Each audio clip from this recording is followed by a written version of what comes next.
পাঁচজন ব্যক্তির কাছ থেকে জোর করে হলে দোয়া নেবেন। এই পাঁচজন ব্যক্তির সাথে যখন সাক্ষাৎ হয়ে যাবে আপনি তাদের কাছ থেকে দোয়া নিতে কখনোই ভুলবেন না। প্রয়োজনে কিছু হাদিয়া দিবেন, তাও দোয়া নেবেন। কারণ এই ব্যক্তিগুলো এতটাই পাওয়ারফুল যে ওরা আল্লাহর কাছে দোয়া করলেই আল্লাহ পাক সেই দোয়াটা কবুল করে নেয়। আল্লাহ পাক তখন তাদের খালি হাত আর ফেরত দেয় না। এই ব্যক্তিগুলো কারা দেখেন? এক নম্বর হলো মা বাবা। এটা আমরা সবাই জানি যে মা বাবার দোয়া করলে মা বাবার দোয়া ফেরত যায় না। এজন্য মা বাবার কাছে যাবেন, বসবেন, তাদেরকে সন্তুষ্ট রাখবেন এবং মা বাবার কাছ থেকে দোয়া চাইতেও হয় না। দেখবেন ওরা অটোমেটিক দোয়া করে। মা বাবা সন্তানের জন্য অটোমেটিক দোয়া করে যদি সন্তানের প্রতি সে সন্তুষ্ট থাকে। এজন্য মা বাবার কাছ থেকে দোয়া নেবেন, প্রয়োজনে তাদের কাছ থেকে চেয়ে চেয়ে দোয়া নেবেন। এটা হলো এক নম্বর। দুই নম্বর হলো মুসাফির ব্যক্তি, যারা মুসাফির, যারা বিভিন্ন জায়গায় সফররত অবস্থায় থাকে, এই মুসাফির ব্যক্তির কাছ থেকে দোয়া নেবেন। কারণ আল্লাহ মুসাফিরদেরকে এতই ভালোবাসেন যে ওদের জন্য 4 রাকাত বিশিষ্ট ফরজ নামাজগুলোকে আল্লাহ 2 রাকাত করে দিয়েছেন। জোহরের নামাজ, আসরের নামাজ, ইশারের নামাজ আল্লাহ বলছে 4 রাকাত বিশিষ্ট, তো 4 রাকাত আর পড়ার দরকার নাই, তুমি 2 রাকাত পড়ো, আর 4 রাকাতের সওয়াব তোমাদেরকে দিয়ে দেবো।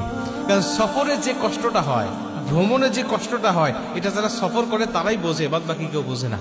এজন্য আল্লাহ পাক এই কষ্টটা বুঝে আল্লাহ পাক তাদের 4 রাকাত নামাজকে 2 রাকাত করে দিয়েছে।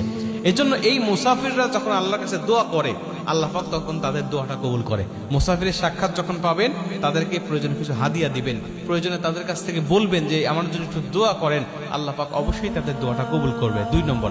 3 নম্বরে পুরো মাজলুম, যিনি মাজলুম হয়েছেন, যার উপরে জুলুম করা হয়েছে, এই মাজলুম ব্যক্তির কাছে যাবেন এবং তার কাছ থেকে আপনি দোয়া নেবেন, তার সাথে কৌশল বিনিময় করবেন, তার খোঁজ খবর নিবেন, কি কারণে তার উপরে জুলুম করা হয়েছে সবকিছু জেনে বুঝে আপনি প্রয়োজন অনুযায়ী আপনি তার কাছ থেকে দোয়াটা নিয়ে নেবেন যে আমার জন্য একটু দোয়া করবেন। আপনি তো মাজলুম, আল্লাহ পাক বলেছেন মাজলুমের দোয়া আর আমার মধ্যে কোনো পর্দা থাকে না, অতএব আপনি দোয়া করলে কবুল হবে। প্রয়োজনে কিছু হাদিয়া দিলেন তাকে যে আপনি একটু দোয়া করেন, সে সন্তুষ্ট হবে। আর মাজলুম ব্যক্তির তো টাকা পয়সার দরকার থাকে, আপনি তার কাছ থেকে দোয়াটা নিবেন, আল্লাহ পাক তার দোয়ার বরকতে আপনার জীবনটা উজালা করে দিবে। এটা হলো 3 নম্বর।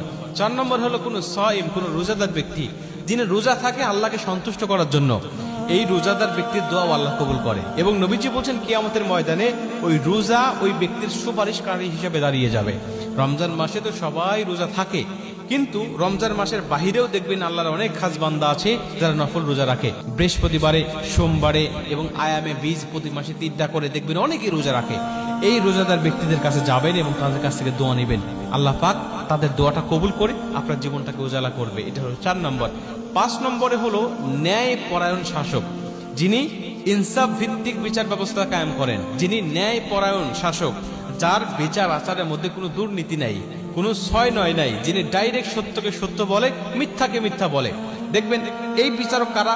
আমরা ভাবি যে শুধুমাত্র মনে হয় দেশের যিনি প্রধান বিচারক তিনি, বা তিনি যিনি প্রধানমন্ত্রী তিনি, না, এটা হতে পারে আপনার ইউনিয়নের চেয়ারম্যান, এটা হতে পারে মেম্বার, এটা হতে পারে এমপি মন্ত্রী, অথবা হতে পারে সমাজপতি, যিনি সমাজের বিচারগুলো করে থাকে, মানুষেরা তাকে বিশ্বাস করে বা তাকে ভালোবাসে অথবা তার কাছে বিচার আচারগুলো দেয়। আর উনি যদি ছয় নয় না করে সরাসরি সঠিক বিচারটা করে, যিনি দোষী তাকে দোষী সাব্যস্ত করে, যিনি নির্দোষ তাকে নির্দোষ প্রমাণ করে, এটা যদি হয়ে থাকে তাহলে বুঝে নেবেন উনিও ন্যায়পরায়ণ শাসক। অতএব তার কাছ থেকেও আপনি